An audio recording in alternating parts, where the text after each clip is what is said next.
Tengan todos muy buenas tardes. Ahora, para iniciar con las presentaciones de este día, nos corresponde como grupo número 5 hablarles acerca de la temática, de las acciones y de la calidad de accionista. Sin más, vamos a ello. Primero, antes que nada, es necesario definir el concepto de acción, el cual se encuentra en el artículo 144 del Código de Comercio, que reza de la siguiente forma. La acción es el título necesario para acreditar, ejercer y transmitir la calidad de accionista. Se regirá por las disposiciones relativas a títulos valores compatibles con su naturaleza y que no estén modificados por esta sección. No obstante, las sociedades de capitales podrán emitir certificados definitivos que representen una o más acciones, en cuyo caso estos se equipararán en todo a las acciones. En pocas palabras, y para entender esto de una forma fácil, significa que las acciones son las partes iguales en las que se divide el capital social de una sociedad anónima. Son propiedad de una persona, la cual recibe el nombre de accionista, y estas representan la propiedad que la persona tiene de la empresa, es decir, el porcentaje de la empresa que le pertenece al accionista. También, según el artículo 145 del Código de Comercio, las acciones confieren iguales derechos. Sin embargo, en la escritura social puede estipularse que el capital se divida en varias clases de acciones, las cuales veremos en breve, estas con derechos especiales para cada clase.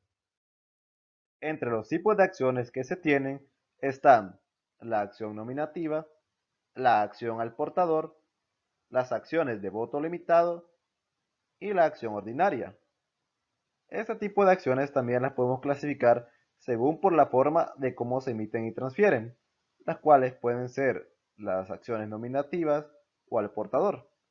En el caso de las acciones nominativas, son aquellas que se emitan al nombre de un titular, es decir, que tienen incorporado el nombre de su legítimo propietario o titular. Los artículos referentes a este tipo de acciones son el artículo 147 y los artículos 153, 154, 155 y 654 del Código de Comercio. Luego tenemos las acciones al portador, que son las acciones que no llevan el nombre del titular en la misma, y estas se transmiten por la simple entrega material del título. Los artículos referentes a este tipo de acciones son el artículo 153, el artículo 154, inciso 3, y el artículo 675 del Código de Comercio. Asimismo, las acciones las podemos clasificar en base por los derechos que confieran a su tenedor, los cuales pueden ser las acciones de voto limitado o las acciones ordinarias. En el caso de las acciones de voto limitado, o también conocidas como acciones preferidas, son aquellas que confieren derechos especiales a los accionistas que las posean, las cuales deben establecerse en la escritura social, como por ejemplo debe establecerse la asignación de dividendos y su cobro antes que las acciones de tipo ordinarias, en dado caso existiese una liquidación. Los que poseen este tipo de acciones solo tienen derecho a votar en ciertos asuntos de la sociedad. Los artículos referentes a este tipo de acciones de voto limitado son el artículo 159, el artículo 160, el artículo 161, el artículo 162, el 163 y el artículo 250 del Código de Comercio. En el caso de las acciones ordinarias, estas son las que confieren derechos ordinarios a los accionistas. Es decir, los accionistas que poseen este tipo de acciones pueden ya sea convocar, participar o votar en juntas generales. También este tipo de acción se pueden negociar en el mercado. Los artículos referentes a este tipo de acciones son el artículo 161, el artículo 164, inciso 2, el artículo 231, 232, 240 al 245 y el artículo 250 del Código de Comercio. También desde el punto de vista de las obligaciones impuestas al socio, estas pueden ser pagadas y pagadoras. Y cabe la pena destacar que dentro de cada categoría de acciones, todas gozarán de iguales derechos, siempre y cuando no existan preferidas. Y por su parte, la distribución de utilidades respecto a las acciones pagadoras y en su caso del capital social se llevará a cabo en proporción al valor exhibido de tales acciones. Todo esto según lo establece el artículo 163. Entre algunas de las características más destacadas que tenemos de las acciones están: deben tener un valor nominal, ya que el capital está representado por acciones de un valor nominal de 10 colones, lo que en la actualidad es lo equivalente a un dólar americano con 14, por lo cual, en resumidas cuentas, debe ser de un valor nominal de un dólar estadounidense o múltiplos enteros de 1. Otra característica es que cada acción es indivisible y, en consecuencia, cuando hayan varios propietarios de una misma acción, estos deben de nombrar a un representante común, y si en dado caso no se pusieran de acuerdo en el nombramiento de dicho representante, el nombramiento será hecho por un juez de comercio competente a petición de alguno de los propietarios. Este representante común no puede enajenar o gravar la acción por él mismo, sino que solo podrá cuando esté debidamente autorizado por todos los copropietarios. Siempre, hablando de los representantes, según el artículo 131 del Código de Comercio, los accionistas pueden hacerse representar en las asambleas por otro accionista o por alguna persona extraña a la sociedad. Y esta representación deberá conferirse en la forma que prescriba la escritura social, y en dado caso, a falta de estipulación sobre ello, se podrá hacer por medio de una simple carta. También, dicho artículo pone como restricción que no pueden ser representantes los administradores ni el auditor de la sociedad. También pone la restricción que una sola persona no podrá representar más de la cuarta parte del capital social, salvo sus propias acciones y las de aquellas personas de quienes sea representante legal. Otra característica es que una empresa no le puede colocar a sus acciones un precio inferior a un valor nominal, y tampoco puede emitir acciones cuyo valor no sea el producto de una aportación real, presente o futura. Esto según el artículo 133 del presente Código de Comercio. Además, según el artículo 134, las acciones siempre serán nominativas mientras su valor no se haya pagado totalmente. Y una vez ya se haya satisfecho por completo el valor nominal de las acciones, los interesados pueden exigir que se le extienda títulos al portador siempre que la escritura social no lo prohíba. Pero mientras tanto esto ocurre, la sociedad podrá extenderles títulos provisionales representativos de las suscripciones que tengan hechas, las cuales quedarán para todos los efectos equiparados a las acciones. Dichos títulos provisionales, según dicta el artículo 149, debe contener 7 apartados, los cuales son: número 1, la denominación, domicilio y plazo de la sociedad; número 2, la fecha de la escritura pública, el nombre del notario que la autorizó y los datos de la inscripción en el registro de comercio, aunque estos pueden omitirse en los certificados provisionales si se hubiese efectuado el registro; el nombre del accionista en el caso de que los títulos sean nominativos; número 4, el importe de capital social, el número total y el valor nominal de las acciones; número 5, la serie y número de la acción o del certificado con indicación del número total de acciones que corresponda a la serie; número 6, los llamamientos que sobre el valor de la acción haya pagado el accionista o la indicación de estar totalmente pagada; y finalmente, número 7, la firma de los administradores que conforme a la escritura deban descubrir el título. También cabe mencionar que en dado caso, si por algún motivo el suscriptor de las acciones no cumple con los plazos establecidos de los llamamientos y con el monto de estos, transcurrido dicho plazo, la sociedad puede proceder a exigir judicialmente el pago del llamamiento o bien a la venta de las acciones. Si en dado caso proceden con la venta de las acciones, la venta de estas acciones debe hacer a la empresa misma con la intervención de un representante de la oficina que ejerza la vigilancia del Estado. Y se deberá dejar una constancia de ello, así como también de las causas que lo motivaron y de las formas de aplicación del producto en un acta notarial. Y en estos casos se extenderán nuevos títulos o nuevos certificados provisionales para sustituir a los anteriores. Esto según lo estipula el artículo 148 del presente Código de Comercio. Otra característica es que las acciones del portador son transferibles. Esto según el artículo 154, que dice que las acciones amparadas por títulos nominativos son transferibles por endoso o por cualquier otro medio previsto por el derecho común, seguido de registro en el libro que al efecto llevará la sociedad.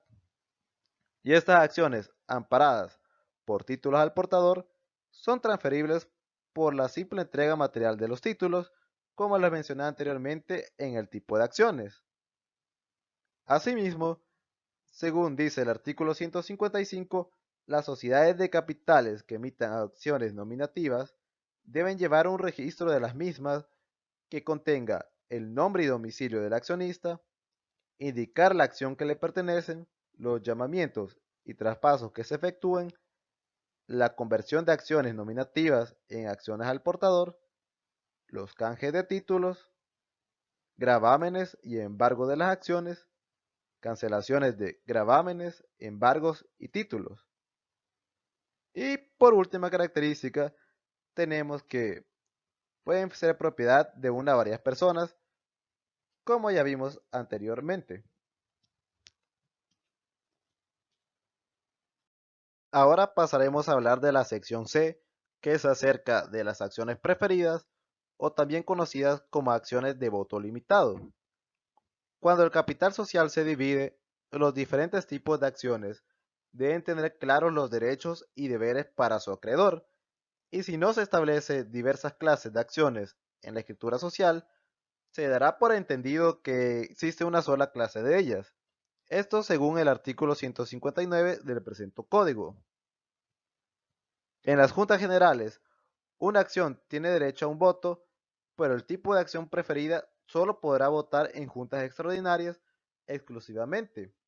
Es por tal motivo que se les da el nombre de acciones de voto limitado.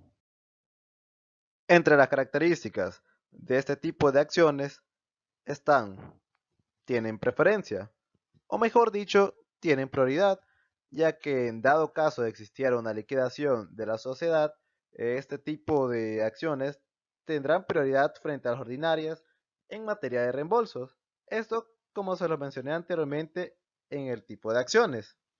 Otra característica de este tipo de acciones es acerca de su dividendo, ya que no se pueden asignar dividendo a las acciones ordinarias sin que antes se señale a las de voto limitado un dividendo no menor del 6% sobre su valor nominal. Y cuando en algún ejercicio social no se fijen esos dividendos o los señalados sean inferiores a dicho 6%, socorrerá este o la diferencia de este en los años siguientes con la prelación indicada, es decir, con el orden de prioridad que se tiene. En otras palabras, ese dividendo preferencial puede ser acumulativo o no. En el caso de ser acumulativo, si no se pusieron repartir los dividendos correspondientes a ejercicios anteriores, ya sea por falta o insuficiencia de utilidades, se graban los ejercicios anteriores. Es decir, que deberán pagarse las utilidades percibidas en ejercicios futuros con preferencia a los dividendos que reciban las acciones comunes. En caso contrario, no sean acumulativos, la preferencia solamente tiene aplicación dentro de un ejercicio determinado. Otra característica de este tipo de acciones es el derecho de voto, que a pesar de que el código reconoce sus derechos como de minoría, los tenedores de estas acciones pueden oponerse a las decisiones de las juntas generales si les afecta y además pueden solicitar revisar el balance y los libros de la sociedad. Todas estas disposiciones según lo establece el artículo 161 del presente Código de Comercio. Ahora pasaremos a hablar de la sección D, que es de la calidad del accionista. Un accionista es una persona física o jurídica que posee acciones de una empresa. Dichas acciones conllevan derechos económicos y de gestión sobre la sociedad. El hecho de ser accionista significa que éste es propietario de una parte de la empresa, específicamente del porcentaje que tenga en acciones. Si las acciones que posee son del tipo nominativas, el accionista obtendrá la calidad de tal si está inscrito en el registro respectivo, o se reconoce al tenedor de estas acciones si son al portador. Además, la cantidad de votos disponibles para el accionista es proporcional al número de acciones que le pertenezcan o que represente, demostrando así que una persona tendrá más influencia en las decisiones de la empresa según sea el porcentaje de acciones que ésta posea. También, para todos los casos de interés y relacionados a la empresa, un accionista tiene derecho a pedir una reunión de la junta directiva. Entre algunas de las restricciones que poseen los accionistas es que si estos tienen un interés ajeno o contrario a los de la empresa, es decir, tienen un conflicto de interés, estos no tienen derecho a votar con los asuntos relativos a dicho conflicto. Pero si en dado caso, a pesar de esta restricción, el accionista decide transgredir dicha disposición, tendrá a su cargo todos los daños que ocurran a la sociedad o a terceros si su voto fue el de la mayoría para lograr la validez. También cabe destacar que, si ya existe una calidad de accionista, los derechos conferidos por la ley no pueden ser desconocidos o limitados, salvo si la misma ley establece una supresión o limitación. Y si en dado caso existen diferentes categorías de accionistas y se contempla una proposición que puede afectar a una de ellas, esta proposición debe ser aprobada por la categoría afectada en una asamblea especial que lo determinará. La base legal de todo esto lo encontramos en los artículos del 164 al 162 del presente código. Ahora, como punto final, vale la pena hablar del contexto de los accionistas en sociedades anónimas en El Salvador. Los accionistas forman parte de una sociedad anónima, es decir, aquella que es constituida bajo denominación en la cual formará libremente sin más limitaciones que la de ser distinta a cualquier otra sociedad existente, era inmediatamente seguida de las palabras sociedad anónima o su abreviatura SDA. Una de las ventajas que posee este tipo de sociedades es que tienen un capital social representado por acciones, es decir, los títulos valores son fácilmente negociables y transmisibles por simple endoso, por lo que sus titulares pueden enajenarlos o grabarlos libremente, cuando y como ellos lo deseen y al monto que quieran o que puedan adquirir en el mercado. Cabe destacar que en nuestro país, si se quiere iniciar una sociedad de este tipo, no es un proceso tan complicado, ya que únicamente se necesitan dos socios iniciales como mínimo, los cuales pueden ser socios naturales o jurídicos, y también se debe tener un capital inicial de $2,000, del cual debemos tener al menos un 5% en efectivo disponible. También es muy importante que al inicio de este tipo de sociedades se aclare el monto que cada socio debe aportar y el número de acciones que suscribirá en concepto de este aporte. Por lo cual, esto es una vía para pequeños emprendimientos como para proyectos ambiciosos que tengan como objetivo el crecer económicamente. También debemos tener en cuenta que al constituir una empresa de este tipo, tenemos que considerar lo expuesto sobre las acciones y sobre accionistas en el Código de Comercio, ya que de esa forma podemos conocer los derechos y obligaciones de cada miembro en pro de guardar los intereses de esta sociedad mercantil. Y a manera de una breve conclusión, podemos decir que el conocer el funcionamiento de las acciones es de vital importancia para tener una visión holística del mundo empresarial y legal que nos permita tener un mejor manejo del capital y de esa manera podamos generar un mayor crecimiento económico. Por nuestra parte, eso es todo. Muchas gracias por su atención prestada. Feliz tarde a todos.